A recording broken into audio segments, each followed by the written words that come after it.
Namaskaram, my dear children. Today we are going to discuss about Chinese Revolution. In our last classes, we had seen the policies that were adopted by the Europeans in different countries like North America and South America. And here in this chapter, we are going to see the policies that are adopted by Europeans and America in China. They had made colonies in China.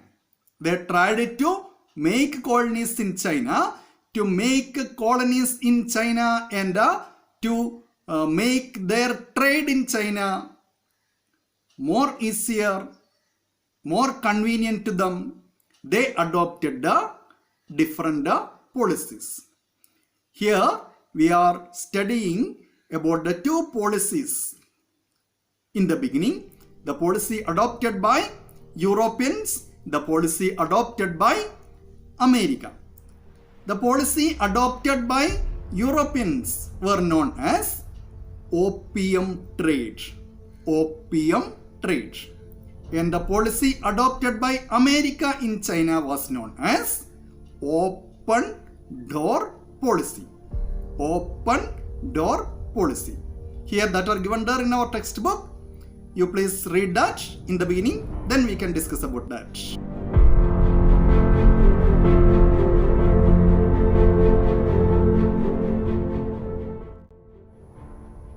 We already studied that Chinese were making trade with a different part of the world.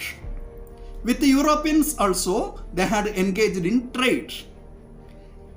In Europe, the Chinese products like Chinese earthenware, Chinese tea and Chinese silk had a great demand. But Europeans had nothing to export to China. China was making profit and financial gain by making trade with Europe, by selling their products in Europe, because it had a great demand in Europe. And at this time, to make profit from China and to make colonies in China, Europeans thought for another way. At this time, Britain decided to export opium to China. It is an intoxicant, a drug. By the opium trade with China, Britain could make a financial gain and profit. And at the same time, the Chinese youth and Chinese people became addicted to this opium, this drug. They became drug addicted and mentally imbalanced. The opium trade resulted in the subjugation of Chinese mind and Chinese trade and Chinese wealth to Europeans. And in the 19th century, at the end of the 19th century, all over China, Europeans made their trade centers. At this time, America had no privileges in Chinese trade with China. America wished to get a trade privilege in China. Then, for getting a trade privilege in China, American State Secretary John Hay proclaimed open door policy. Open door policy. According to this open door policy, America argued that every countries, not mere Europeans, every countries had to get privileges, trade privileges in China, equal rights and equal opportunity to make trade with China. These were opium trade and open door policy adopted by Europeans and Americans in China. And as a result of these two policies, Chinese market became opened to Europeans and Americans. They began to control their market. And here we are going to discuss about different revolutions. Against this foreign invasion, different struggles that happened in China. At first, we are going to discuss about the Boxer Rebellion. Boxer Rebellion. It was the first important struggle that aroused against foreign invasion in China. In our last year, in 9th standard, we had studied that different dynasties had ruled China in medieval period. We had studied about the Manchu dynasty. It was the last dynasty that had ruled China. And these Manchu kings were favoring the European and American interference in China. Against this policy of Manchu kings and Manchu emperors, there were protests from the people of China, from the youth of China. Some secret organizations had revolted against Manchu dynasty. The emblem of these secret organizations were Boxer's fist. Boxer's fist was their emblem. That's why this rebellion led by these secret organizations were known as Boxer Rebellion. Boxer Rebellion. This Boxer Rebellion was suppressed by the king's army. It was a failure. Then also, it stimulated the later revolutions in China. That's the importance of Boxer Rebellion in Chinese Revolution. It stimulated the later revolutions in China. The Boxer Rebellion, it had happened in 1900. And here, and another revolution we can see in 1911 under Dr. Sun Yat-sen in 1911.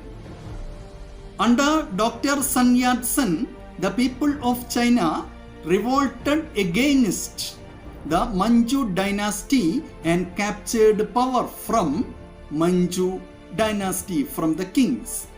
And it caused for the end of monarchy rule, monarchy in China. It caused for the end of monarchy in China. And Dr. Sun Yat-sen and his Kuomintang party, it was the name of the party of Dr. Sun Yat-sen, Kuomintang party. They established a republic rule in southern China. The major ideologies of Dr. Sun Yat-sen were nationalism, democracy, and socialism. Nationalism, democracy, and socialism were the major ideologies of Dr. Sun Yat-sen. Dr. Sun Yat-sen adopted several revolutionary measures in China. He gave up or nullified several treaties with the Europeans, and he adopted several measures for the agricultural progress and industrial progress in China. And China got assistance from USSR, Russia, and Chinese Communist Party was also formed at this time. And this Chinese Communist Party and Kuomintang Party, or Dr. Sun Yat-sen's republic, cooperated together in the beginning. But later, after the death of Dr. Sun Yat-sen, Chiang Kai-shek became the leader of Kuomintang Party and the leader of Chinese Republic, Southern Republic of China. Chiang Kai-shek was not ready to cooperate with the Chinese Communist Party. He decided to start military autocracy in China. He made friendship with the Europeans and the Americans, and he gave opportunities to them to interfere in China. But These policies of Chiang Kai-shek were objected and protested by Chinese Communist Party. These protests that were led by Chinese Communist Party was brutally suppressed by Chiang Kai-shek. About at this time, Mao Zedong, you may have heard his name, Mao. He took the leadership of Chinese Communist Party. He aroused in the leadership of Chinese Communist Party. And Mao Zedong conducted a long march in China in 1934. In 1934, a long march was conducted by Mao Zedong. And this long march covered about 12,000 kilometers and reached in Chinese capital. And at last they captured Mao Zedong's Red Army, captured the power from Chiang Kai-shek, and People's Republic of China was established in China. In 1949, on October 1, China became People's Republic of China under the leadership of Mao Zedong. And this incident, this revolt is called as Chinese Revolution. All these are about Chinese Revolution. You please prepare a timeline by including major events of Chinese Revolution from Boxer Rebellion to the formation of People's Republic of China in 1949. Our lesson is over. In this lesson, we had studied about several revolutions that happened in different parts of the world. At first, we studied American War of Independence. Second, French Revolution. Third, Latin American Revolution. And next, Russian Revolution. And at last, Chinese Revolution. We can see later with another class. Winding up now. Namaskaram.